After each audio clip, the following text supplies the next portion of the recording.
गणगण गणात बोते. श्री गजानन महाराज भक्तांनो, गुरु गजानन महाराजांना शरण जाणे, शेगावच्या पवित्र आणि पावन भूमीत जाऊन त्यांच्यासमोर नतमस्तक होणं आणि गजानन महाराज यांच्यावर पूर्ण श्रद्धा आणि विश्वास ठेवून मनोभावे त्यांच्या मंत्राचा जप करणं किंवा मन शांत ठेवून त्यांचे मंत्र ऐकणे, गजानन महाराज भक्तांसाठी यासारखं दुसरं पुण्य नाही. गजानन महाराज म्हणजे प्रेमाचा, मायेचा झरा. त्यांची सेवा करावी आणि मनातील इच्छा पूर्ण व्हावी. मनापासून त्यांची सेवा केली तर कधीच खाली जात नाही. आजचा जो गजानन महाराज यांचा मंत्र आहे, तो मंत्र म्हणजे भक्तांच्या इच्छा पूर्ण करण्यासाठीच आहे.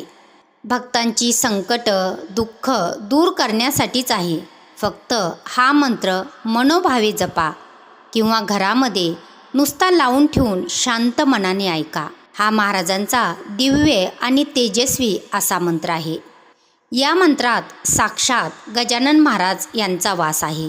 हा मंत्र श्रद्धेने जपल्यास घरातील नकारात्मकता नष्ट होते, मनातील वाईट विचार नष्ट होतात, मन प्रसन्न होऊन प्रगतीचे विचार मनात घोळू लागतात, अडकलेली महत्त्वाची कामे त्वरित मार्गी लागतात, संकट अडचणी दूर होतात, हातात पैसा येत नाही, आला तर टिकत नाही, तर तुमच्या कष्टाला फळ येईल, व्यवसाय धंद्यातून प्रचंड पैसा येऊ लागेल, घरात सुख समृद्धी ऐश्वर्य नांदू लागेल.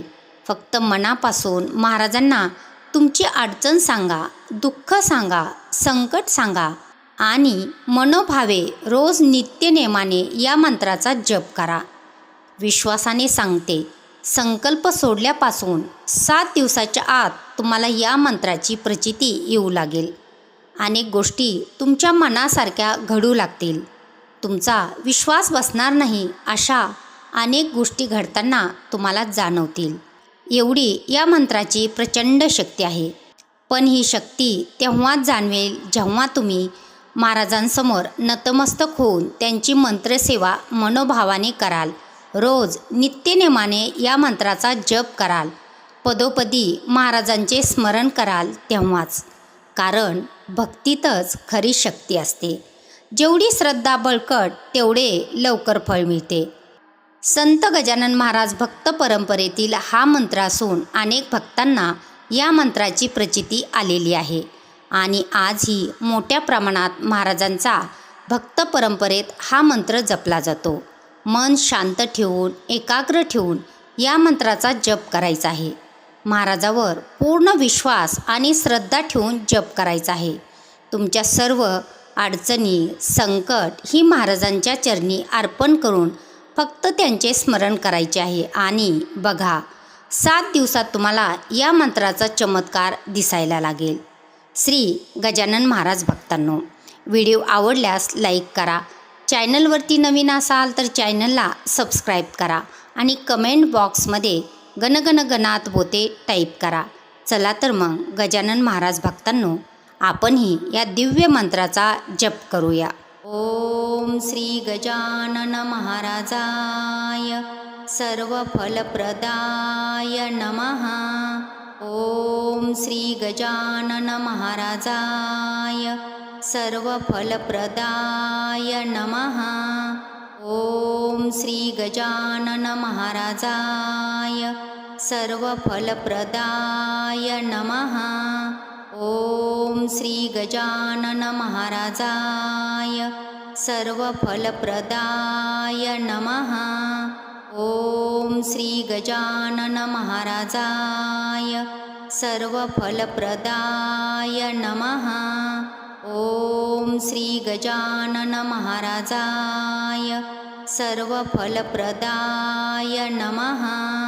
ओम श्री गजानन महाराजाय सर्वफलप्रदाय नमः. ओम श्री गजानन महाराजाय सर्वफलप्रदाय नमः. ओम श्री गजानन महाराजाय सर्वफलप्रदाय नमः. ओम श्री गजानन महाराजाय सर्वफलप्रदाय नमः। ओम श्री गजानन महाराजाय सर्वफलप्रदाय नमः। ओम श्री गजानन महाराजाय सर्वफलप्रदाय नमः। ओम श्री गजानन महाराजाय सर्वफलप्रदाय नमः। ओम श्री गजानन महाराजाय सर्वफलप्रदाय नमः। ओम श्री गजानन महाराजाय सर्वफलप्रदाय नमः। ओम श्री गजानन महाराजाय सर्वफलप्रदाय नमः। ओम श्री गजानन महाराजाय सर्वफलप्रदाय नमः। ओम श्री गजानन महाराजाय सर्वफलप्रदाय नमः।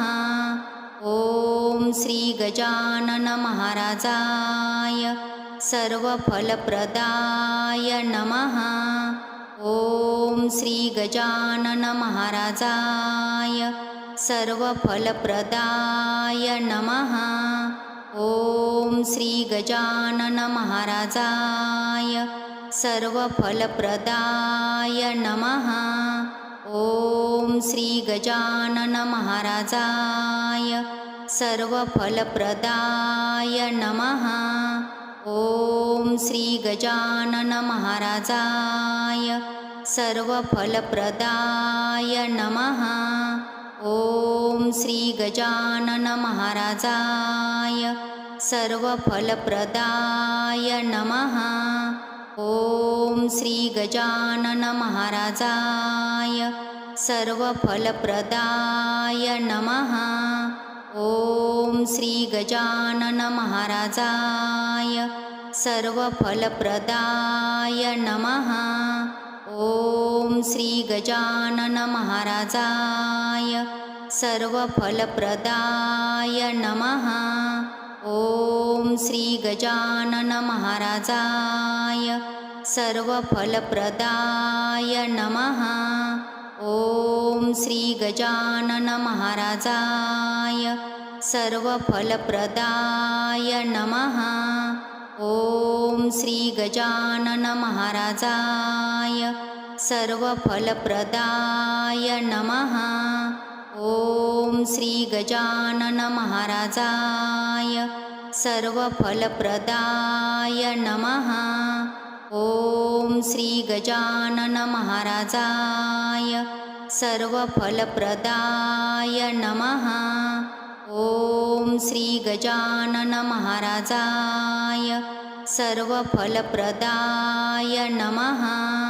ओम श्री गजानन महाराजाय सर्वफलप्रदाय नमः। ओम श्री गजानन महाराजाय सर्वफलप्रदाय नमः। ओम श्री गजानन महाराजाय सर्वफलप्रदाय नमः। ओम श्री गजानन महाराजाय सर्वफलप्रदाय नमः। ओम श्री गजानन महाराजाय सर्वफलप्रदाय नमः। ओम श्री गजानन महाराजाय सर्वफलप्रदाय नमः। ओम श्री गजानन महाराजाय सर्वफलप्रदाय नमः। ओम श्री गजानन महाराजाय सर्वफलप्रदाय नमः। ओम श्री गजानन महाराजाय सर्वफलप्रदाय नमः। ओम श्री गजानन महाराजाय सर्वफलप्रदाय नमः। ओम श्री गजानन महाराजाय सर्वफलप्रदाय नमः। ओम श्री गजानन महाराजाय सर्वफलप्रदाय नमः. ओम श्री गजानन महाराजाय सर्वफलप्रदाय नमः.